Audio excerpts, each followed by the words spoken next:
তো হেই ভিউয়ার্স, কেমন আছেন সবাই? আশা করব সবাই ভালো আছেন। তো আজকে আমরা এক্সপ্লেন করছি বয় কিলস ওয়ার্ল্ড মুভিটা। আর এই মুভিটা বানানো হয়েছে খুবই সুন্দর একটা গল্প নিয়ে। তো এই জন্য আমি বলবো ভিডিওটা শেষ পর্যন্ত দেখার জন্য, আর নয়তো বা অনেক কিছুই মিস করে ফেলবেন। তো চলুন কথা না বাড়িয়ে শুরু করি আজকের ভিডিও। তো এই গল্পের শুরুতে আমরা দেখতে পারি এমন একটা জায়গা যেখানে ভ্যান্ড আর কোই ফ্যামিলি রাজত্ব করত। আর এই ফ্যামিলির প্রধান ছিল হিল্ডা নামের একটা মেয়ে। আর তাছাড়া তার ফ্যামিলিতে ছিল তার ভাই গিডিয়ান, তার ভাই ম্যালেনি আর ম্যালেনির হাজব্যান্ড গ্লেন। আসলে তাদের পুরো ফ্যামিলিটা স্বৈরা শাসকের মতো পুরো দেশে শাসন করত। যারাই তাদের বিরুদ্ধে আওয়াজ ওঠানোর ট্রাই করত তাদেরকেই তারা সেখানে মেরে ফেলতো অথবা এমনভাবে নির্যাতিত করত যাতে করে তারা কখনো আর কথা বলতে না পারে। তারা তাদের ফ্যামিলির সেফটির জন্য প্রতি বছরই একটা বলি দিত, যেখানে 12 জন বিদ্রোহীকে এক জায়গায় করে সবার সামনে শ্যুট করে মেরে ফেলা হতো, যাতে করে সবাই এটার থেকে শিক্ষা নিতে পারে যে যদি কেউ কোনোদিন তাদের বিরুদ্ধে কিছু বলার ট্রাই করে তাহলে তারও এই একই পরিণতি ভোগ করতে হবে। তবে এরপরে আমরা দেখতে পারি বয় নামের একটা ছেলেকে। আসলে সে তার ফ্যামিলির সাথে খুবই হ্যাপিলি বাস করছিল। তার ফ্যামিলিতে ছিল তার মা এবং তার মিনা নামের একটা বোন ছিল। তার বোনের সাথে তার এতটাই সুন্দর বন্ডিং ছিল, তারা সবসময় একসঙ্গেই থাকতো, মাঝে মধ্যে তারা একসঙ্গে গেমও প্লে করতো। তবে তার এই হ্যাপি ফ্যামিলিটা খুব বেশি দিন হ্যাপি থাকতে পারে না, কারণ ব্যান ফ্যামিলির নজর পড়ে যায় তাদের উপরে। আর এরপরে যখন তাদেরকে বন্দি করে ধরে নিয়ে আসা হয় তখন কলিং সেরেমনির সময় সবার সামনে তার মা আর বোনকে শ্যুট করে মেরে ফেলা হয়। বয় নিজের চোখ দিয়ে এই ব্যাপারটা দেখতে পারে। আর এরপরে বয়ের উপরেও নানান রকম নির্যাতন করা হয়, তার জিহ্বা কেটে ফেলা হয়, তাকে আচ্ছা রকম ধোলাই করে গাছের সঙ্গে উল্টো করে ঝুলিয়ে দেওয়া হয়। বয়ের মনে হয়েছিল সে হয়তোবা মারা যাবে, তবে তখনই তার সামনে একজন মার্শাল আর্ট এক্সপার্ট চলে আসে, যে কিনা কোনো রকমে তার জীবনটাকে সেভ করে। আসলে এই মার্শাল আর্টকে সবাই সেইম্যান নামেও চিনত। আর তখন বয় জানতে পারে যে আসলে সেইম্যানও ছিল বিদ্রোহীর সঙ্গে জড়িত। সে ছিল তার মায়ের খুবই ভালো একজন বন্ধু। আর এরপরে সেইম্যান তাকে নিয়ে তার আন্ডারে রাখে, তাকে প্রত্যেক দিন সে মার্শাল আর্টের ট্রেনিং করায়। বয় প্রত্যেক দিন নিজেকে ছাড়িয়ে যাওয়ার ট্রাই করে। সে এখানে প্রত্যেক দিন শারীরিক ও মানসিকভাবে নিজেকে ডেভেলপ করার ট্রাই করে, কারণ এখন তার একটাই লক্ষ্য, যে কোনো মূল্যে হেলডাকে মেরে তার মায়ের ও বোনের মৃত্যুর বদলা নেয়া। এই কঠিন পরিশ্রমের মধ্যে তাকে অনেক রকমের ডিফিকাল্টি ফেস করতে তো হতোই, তাছাড়া তাকে পোকামাকড় খেয়ে জীবিত থাকতে হতো। আর তাছাড়া তাকে মাঝে মধ্যেই কবর দিয়ে দেওয়া হতো, আর শুধুমাত্র একটা বাঁশের সাহায্যে নিঃশ্বাস নেওয়ার একটা জায়গা করে দেওয়া হতো, যাতে করে সে নিজেকে আরও বেশি ইমপ্রুভ করতে পারে। আসলে যেহেতু বয় বোবা ও বয়রা ছিল, এই জন্য সে কিছু শুনতেও পারতো না, কিছু বলতেও পারতো না। এই জন্য সে মানুষের ঠোঁট পড়ে সে কি বলতে চাচ্ছে সেই ব্যাপারটা বোঝার ট্রাই করতো। যদিও সে তার বোনকে খুব বেশি মিস করতো, কারণ তার বোনই ছিল তার একমাত্র পার্টনার, যে কিনা সবসময় তার সঙ্গ দিয়েছিল। তবে শ্যামন তাকে বুঝিয়ে বলার ট্রাই করে যে যদি তুমি প্রতিশোধ নিতে চাও তাহলে তোমার অতীত পুরোপুরিভাবে ভুলতে হবে, আর তোমার ফোকাস করতে হবে শুধুমাত্র সামনের দিকে। আর আমরা দেখতে পারি বয় এমনটাই করে, সে তার অতীতকে ভুলিয়ে দেয় আর সামনের দিকে ফোকাস করা শুরু করে। তবে শত চেষ্টার পরেও সে তার বোন মিনাকে ভুলতে পারছিল না। মিনা মাঝে মধ্যেই তার সামনে চলে আসতো, সে মিনার সঙ্গে কথাবার্তা বলতো, ভালো মুহূর্ত পার করার ট্রাই করতো। আর এমন করে করেই কয়েকটা বছর পার হয়ে যায়। আমরা দেখতে পারি এখন বয় জোয়ান হয়ে গেছে, এখন সে হয়ে গেছে কঠিন একজন যোদ্ধা। একদিন সে শ্যামনের সাথে ফাইট করছিল, আর এখানে আমরা ক্লিয়ারলি দেখতে পারি যে এত বছর সে যেই কঠিন পরিশ্রম করেছে সেই পরিশ্রম আস্তে আস্তে করে ফল দেওয়া শুরু করেছে। সে এই কঠিন পরিশ্রমকে কাজে লাগিয়ে নিজেকে এতটাই ভয়ঙ্কর করে তুলেছে যে এখন সে তার গুরুকে পর্যন্ত হারিয়ে দিচ্ছিল। সে শ্যামনকে ধরে তাকে হারিয়েই দিচ্ছিল। তবে একেবারে শেষ মুহূর্তে তার সামনে তার বোন মিনা চলে আসে, আর মিনাকে দেখার সঙ্গে সঙ্গে তার মনোযোগ অন্যদিকে চলে যায়, আর এই সুযোগটা নিয়েই শ্যামন তাকে হারিয়ে দেয়। তবে এটা দেখার পরে তার প্রচণ্ড রাগও আসে। সে বয়কে বলে যে তুমি এখন পর্যন্ত রেডি না, তোমার পাস্ট তোমাকে যেই কোনো মূল্যে ভুলতে হবে, কারণ এটার জন্য তোমার জীবন পর্যন্ত যেতে পারে। তবে যাই হোক, এর কয়েকদিন পরে তারা দুজন পাশের একটা বাজারে চলে আসে, যেই বাজারে বয় একটা মেয়ের সাথে মিট করে। আসলে এই মেয়েটা ছিল খুবই সুন্দর একটা মেয়ে, যে কিনা বয়কে একটা ফুল দেয়। আর যখনই বয় এই ফুলটা পায় তখন তার খুবই ভালো লাগে, কারণ তার বোনের কথা তার মনে পড়ে যায়, আর এই মেয়েটাকে তার অনেক পছন্দ হয়ে যায়। তবে তখন এখানে সরকারি বাহিনী চলে আসে, যারা কিনা এসে মানুষজনের উপরে অত্যাচার করে সাধারণ মানুষদেরকে ধরে নিয়ে যাওয়া শুরু করে। আর তখন অ্যানাউন্স করে এই জিনিসটা বলা হয় যে তারা কলিং সেরেমনির জন্য বিদ্রোহীদেরকে ধরতে এসেছে, যাতে করে তাদেরকে তারা বলি দিতে পারে। আর এই ব্যাপারটা দেখার পরে শ্যামন বয়কে নিয়ে দ্রুত সেখান থেকে পালিয়ে চলে যায়।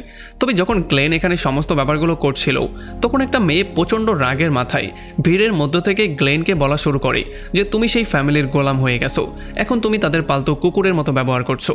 তবে এটার জন্য গ্লেনের মাথা প্রচণ্ড গরম হয়ে যায়, আর সেই মেয়েটাকে শ্যুট করে দেওয়ার ট্রাই করে। তবে গুলিটা গিয়ে লাগে অন্য একটা ছেলের গায়ে, আর এটার জন্য এখানে একটা হইচই শুরু হয়ে যায়। আর এখানে সমস্ত সাধারণ মানুষজন এখানের বাহিনীর উপরে আক্রমণ করে দেয়। তবে তখনই গিডিয়ান নামের একটা লোক হেলমেট পরা একটা বাহিনীকে এখানে ডাক দেয়, যার নাম ছিল জুন 27। আর জুন 27 এখানে আসার সঙ্গে সঙ্গেই যারাই বিদ্রোহ করার ট্রাই করছিল তাদের সবাইকে এক এক করে মেরে ফেলে। এখানে শুধুমাত্র 6 জনকেই জীবিত রাখা হয়। আর যখন বয় এই সমস্ত ব্যাপারগুলো দূর থেকে দেখতে পারে তখন তার মাথাটা প্রচণ্ড গরম হয়ে যায়, কারণ তার মনে পড়ে যায় তার সেই ছোটবেলার স্মৃতির কথা, যেখানে তার মা আর বোনকে তার চোখের সামনে মারা হয়েছিল। এই জন্য সে ফাইনালি সিদ্ধান্ত নিয়ে ফেলে সে আজকে রাতের বেলায় যে কোনো মূল্যে হিন্ডাকে মারবে। যদিও সেমন তাকে বোঝানোর ট্রাই করছিল যে তুমি এখনও রেডি না, তবে সে কোনোভাবেই এই কথাটা শুনবে না।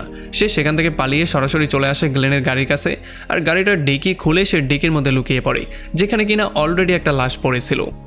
আর এর একটু পরে যখন গ্লেন আর গিডেনি একটা ওয়্যার হাউসে চলে আসে তখন এখানে মেলেনা চলে আসে, যে কিনা তাদের উপরে প্রচণ্ড রাগ করেছিল, কারণ তারা সবাই সেখানে মারামারি লাগিয়ে বাজারের মধ্যে অনেকগুলো লাশের বন্যা বইয়ে দিয়েছে, যেই জন্য এখন তাদের বলি দেওয়ার মতো 12 জন লোকও তাদের হাতে নেই। তবে এটা শোনার পরে গ্লেন আর গিডিয়ান তাদের একে অন্যকে দোষারোপ করা শুরু করে, যেটার জন্য এখানে একটা মারামারির মতো অবস্থা হয়ে যায়। তবে মেলেনি তাদের দুজনকে শান্ত করে বলে যে এখনই তোমরা রাস্তায় বের হবে আর রাস্তা থেকে যে কোনো 6 জনকে ধরে নিয়ে আসবে। আর একটু পরে যখন বয় গাড়ির ডিগি থেকে বাইরে বেরিয়ে আসে তখন সে তার বোন মিনাকে দেখতে পারে, আর তার বোন মিনাকে ফলো করতে করতে সে ভুল করে বাহিনীর সামনে চলে আসে। আর যখন এখানের বাহিনী তাকে দেখতে পারে তখন তারা তার উপরে গুলি করা শুরু করে, আর তারা গিয়ে তাকে পেটানোর ট্রাই করে।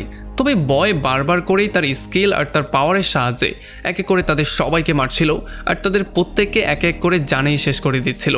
তবে এত বেশি বাহিনী এখানে চলে আসে যেগুলো দেখার পরে বয় ফাইনালি পালিয়ে যাওয়ারই সিদ্ধান্ত নেয়, কারণ এতজনকে ফেস করা তার একার পক্ষে সম্ভব না। তবে যখন সে পালিয়ে একটা জায়গায় গিয়ে বসে তখন সে বাসো নামের একটা কয়েদিকে দেখতে পারে। আসলে বাসো নামের এই কয়েদিটা হাতকড়া দিয়ে বন্দি ছিল, এই জন্য সে বয়কে বলে যে যদি তুমি আমার হাতকড়াটাকে খুলে দাও তাহলে হিন্ডাকে মারতে যত রকম সাহায্য দরকার পড়ে সমস্ত রকম সাহায্য আমি তোমাকে করব। যদিও প্রথমে বয় একটু ভয় পাচ্ছিল, তবে পরে সে শুট করে তার হ্যান্ডকাপটা খুলে দেয়, আর এরপর তারা দুজন মিলে এখানে এক এক করে প্রত্যেকটা সোলজারকে মেরে ফেলে। সবাইকে মারার পরে তারা গিয়ে গ্লেনকে ধরে আর তার কাছে হিন্ডার লোকেশন জানতে চায়। এখন গ্লেন ভয় পেয়ে তাদেরকে সমস্ত ব্যাপারটা বলে দেয়। সে বলে দেয় যে হিন্ডা এখন ভ্যান পরিবারের সঙ্গে আছে, আর তাদের ওয়্যার হাউসে তারা এটা নিয়ে একটা পার্টি করছে, কারণ কালকেই তারা কিছু মানুষজনকে বলি দিবে। যদিও সে তার নিজের জীবনটা তাদের কাছে ভিক্ষা চায়, তবে বাসো ভুল করে একটা লোহার ভারী জিনিস তার মুখের উপরে ফেলে দেয়, যেই জন্য তার সেখানেই মৃত্যু হয়ে যায়। আর এরপরে বয় বাসোর সঙ্গে চলে আসে বিদ্রোহীদের একটা গোপন আস্তানায়।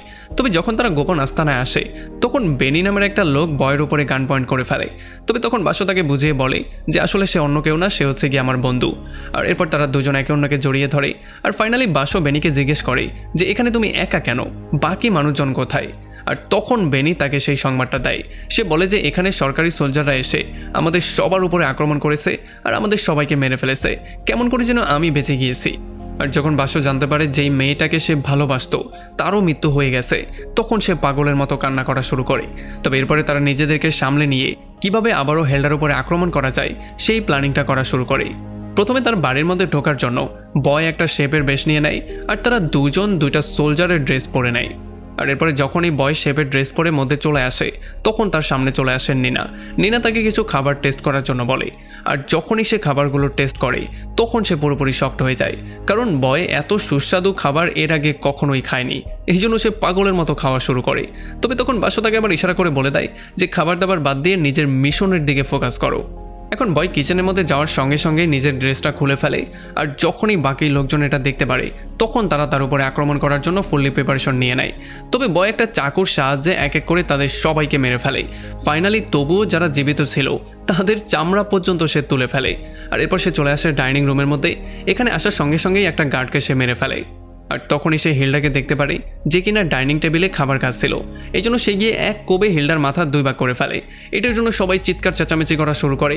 আর যখনই বয় হিল্ডার মাথাটা হাতে নেয় তখন সে বুঝতে পারে এটা তো হিল্ডার ছিলই না।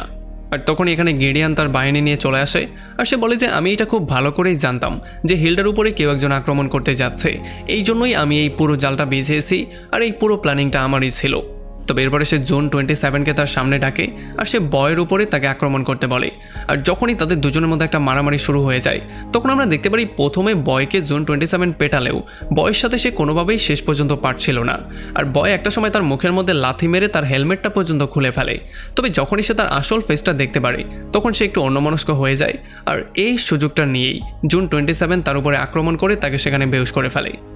আর এরপরে যখন কয়েক ঘন্টা পরে বয় জ্ঞান ফিরে পায় তখন সে দেখতে পারে তাকে একটা অন্য রুমে নিয়ে আসা হয়েছে আর তাকে একটা চেয়ারের সঙ্গে শক্ত করে বাঁধা হয়েছে।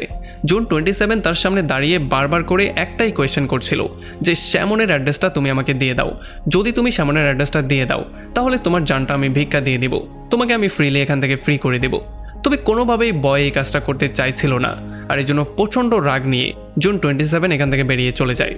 তবে একটু পরে গিডিয়ান এসে বয়কে বলা শুরু করে যে আসলে হেলডা শ্যাননকে ভয় পায়, এই জন্য সে এখানে নিরীহ মানুষদেরকে খুন করে যাতে করে সে শ্যাননের অ্যাড্রেসটা পেয়ে যায় আর তাকে যে কোনো মূল্যে সে শেষ করতে পারে। এখন সাধারণ মানুষকে মারতে মারতে গিডিয়ানও প্রচণ্ড বিরক্ত হয়ে গিয়েছিল, এই জন্য সে বয়কে রিকোয়েস্ট করে বলে যে প্লিজ ভাই তুই তার অ্যাড্রেসটা দিয়ে দে আর তাকে মেরে আমি এই সমস্ত খেলাটা শেষ করতে চাই, কারণ আমি চাই না আর কোনো নিরীহ মানুষকে মারতে, আর হিন্ডাও যাতে একটু শান্তি পায় সেই ব্যবস্থাটাও আমি করতে চাই। তবে এত ইমোশনাল করার পরেও বয় কোনোভাবেই কিছু বলছিল না, আসলে সে বলবেই কিভাবে, তার তো বলার মতো ক্ষমতাই নেই। যাই হোক, এখন যেহেতু অন্য কোনো অপশন নেই এই জন্য গিডিয়ান তাকে একটা স্পেশাল রুমের মধ্যে নিয়ে আসে।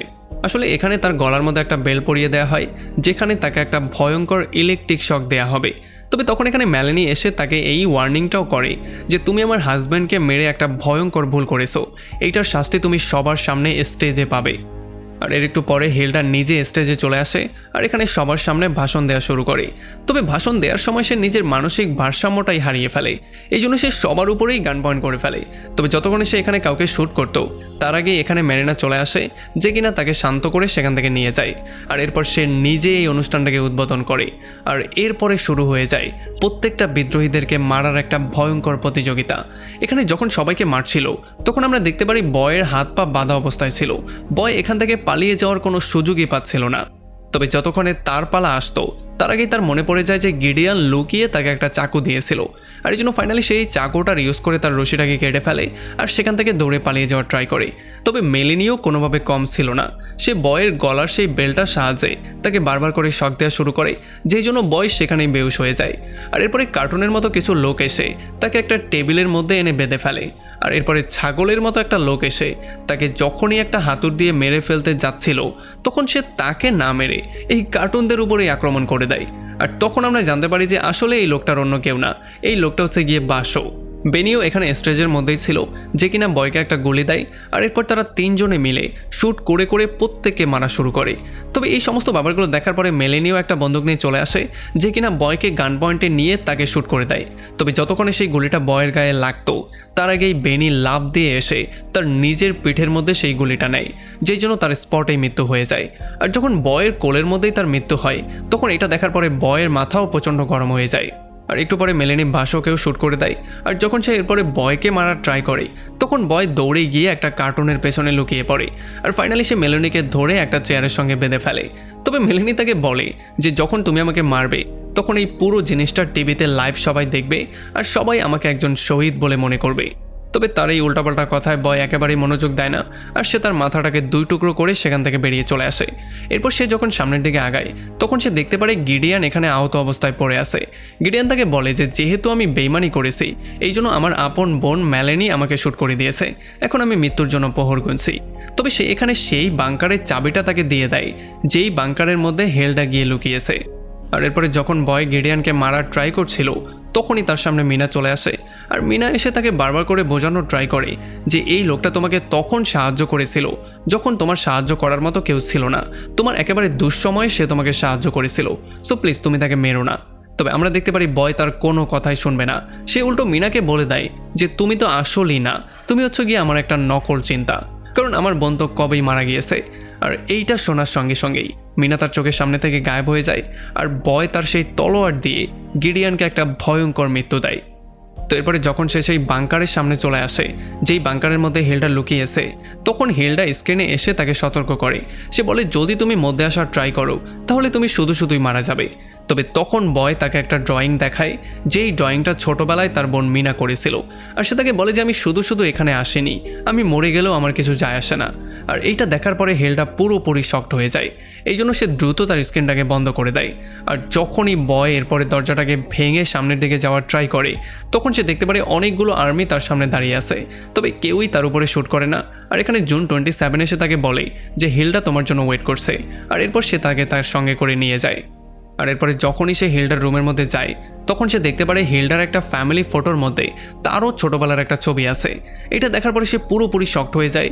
সে বুঝতেই পারছিল না হচ্ছেটা কি। তবে তখনই হিল্ডা তাকে বলে যে আসলে আমিই হচ্ছি তোমার আসল মা। আর এইটা শোনার পরে সে আরও বেশি শকড হয়ে যায়। সে বুঝতেই পারছিল না এখন সে করবেটা কি। আর তখন আস্তে আস্তে করে তার স্মৃতিগুলো মনে পড়া শুরু করে। আমরা দেখতে পারি ছোটবেলায় আসলে সে নির্যাতিতদের পক্ষে ছিল না, সে ছিল রাজ পরিবারের সঙ্গে। তার মা হিল্ডা তার হাতে বন্দুক দিয়ে বারবার করে মানুষদেরকে মারার প্রশিক্ষণ দিত। আসলে একদিন তার মা তার হাতে বন্দুক দিয়ে শ্যানন আর তার ফ্যামিলিকে মারার জন্য অর্ডার দিয়েছিল, তবে সে কোনোভাবেই করতে পারছিল না। এই জন্য যখন হিল্ডা তাকে ফোর্স করে শ্যুট করার জন্য, তখন সে ভয় পেয়ে শ্যাননের মেয়ে আর তার ওয়াইফকে মেরে ফেলে। আর এই জন্য যখন ভয় পেয়ে সে সেখান থেকে পালিয়ে যায়, তখন শ্যাননও তাকে ফলো করা শুরু করে। আর যখন সে জঙ্গলের মধ্যে গিয়ে লুকিয়ে পড়ে, তখন শ্যানন তাকে সেখানেও খুঁজে বের করে জাদুমন্ত্রের সাহায্যে তার সমস্ত স্মৃতিগুলো ভুলিয়ে দেয়। আর সে তাকে এইটাই বুঝিয়ে দেয় যে তার পুরো ফ্যামিলিকে হিল্ডাই খুন করেছে।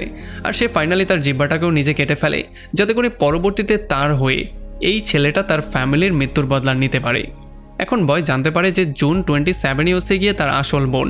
আর যখন জুন 27 তার ভাইকে দেখতে পারে, তখন সেও একটু বেশি ইমোশনাল হয়ে যায়, কারণ এতদিন পরে সে তার ভাইকে দেখতে পেয়েছে। আর এরপরে হেল্ডা তাকে জিজ্ঞেস করে যে এখন তো তুমি অন্তত বলে দাও যে শ্যাননের অ্যাড্রেসটা কোথায়, কারণ তার থেকে আমি আমার বদলাটা নিতে চাই। তবে এখন পর্যন্ত বয় কোনোভাবেই শ্যাননের সাথে বেইমানি করতে রেডি ছিলই না। আর এই ব্যাপারগুলোর জন্য হেল্ডা প্রচণ্ড রাগ করে। আর সে বলে যে সে আমাদের ফ্যামিলির কোনো মেম্বারই না, সে আমাদের কোনো কেয়ারই করে না।